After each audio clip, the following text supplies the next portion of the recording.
તો ક્યારેક અજાણ્યા વ્યક્તિની મદદ કરવામાં પણ મોતની ભેટ મળતી હોય છે। ત્યારે એવી જ એક ઘટના પંચમહાલના હાલોલના કંજરી ગામમાં બનવા પામી છે। તો પતિ પત્ની ખેતરમાં લાકડા વીણવા જઈ રહ્યા હતા ત્યારે રસ્તામાં પડેલા યુવકની મદદ કરવામાં અકાળે પતિ મોતને ભેટતા પતિનું સૌભાગ્ય છીનવાય તે નોંધારી બની ગઈ છે। ત્યારે મળતી માહિતી મુજબ હાલોલના કંજરી ગામમાં રહેતા લાલાભાઈ નાયક અને તેમના પત્ની બંને ખેતરમાં લાકડા વીણવા જઈ રહ્યા હતા ત્યારે તેમના માર્ગ ઉપર એક યુવક બેભાન જેવી અવસ્થામાં પડેલો હતો, જેથી લાલાભાઈએ તેની મદદ કરવા તેને ઢંઢોળી પૂછવાનો પ્રયાસ કર્યો હતો। દરમિયાન અચાનક જ રસ્તા ઉપર પડેલા આ યુવકે લાલાભાઈના માથામાં મોટો પથ્થર મારી લોહી લુહાણ કરી દીધા હતા અને ત્યાંથી ભાગી છૂટ્યો હતો। તો બીજી તરફ લોહી લુહાણ અને ગંભીર ઇજાગ્રસ્ત લાલાભાઈની હાલત જોઈ પત્ની ગભરાઈ ગઈ હતી। દરમિયાન ગંભીર ઇજાગ્રસ્ત લાલાભાઈનું મોત નીપજ્યું હતું।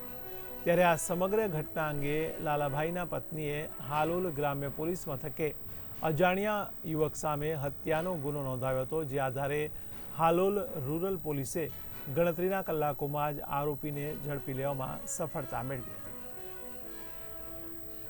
હાલોલ તાલુકાના કંજરી ગામ ખાતે સંકલ્પ હોટલની પાછળના ભાગે આ કામે મરણ જનાર લાલાભાઈ નાનજીભાઈ નાયક તેઓની પત્ની સાથે લાકડા કાપવા માટે જઈ રહ્યા હતા।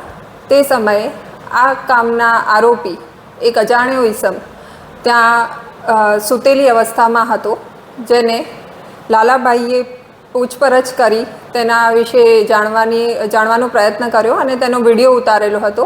આ બાબતથી ઉશ્કેરાઈ જઈ આ કામના આરોપીએ ફરિયાદી બહેનના પતિ લાલાભાઈને ધક્કો મારી દીધેલો હતો અને તેમના માથા પર પથ્થર વડે ઈજા કરેલી હતી અને આ કારણે લાલાભાઈ નાયકનું ઘટના સ્થળ પર મૃત્યુ થયેલું હતું।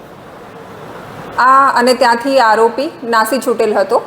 આ બાબતે હાલોલ રૂરલ પોલીસ સ્ટેશન દ્વારા વિવિધ સર્વેલન્સની ટીમો બનાવીને હાલોલ જીઆઈડીસી તથા કંજરી ગામ એરિયામાં તપાસ કરતા કંજરી ગામની સીમમાંથી આ કામનો આરોપી જેનું નામ છે કલ્પેશ કુમાર દલપતસિંહ ચૌહાણ તેમને પકડવામાં આવ્યા છે અને તેમની ધરપકડ કરવામાં આવી છે અને આ બાબતે આગળ તપાસ ચાલુ છે।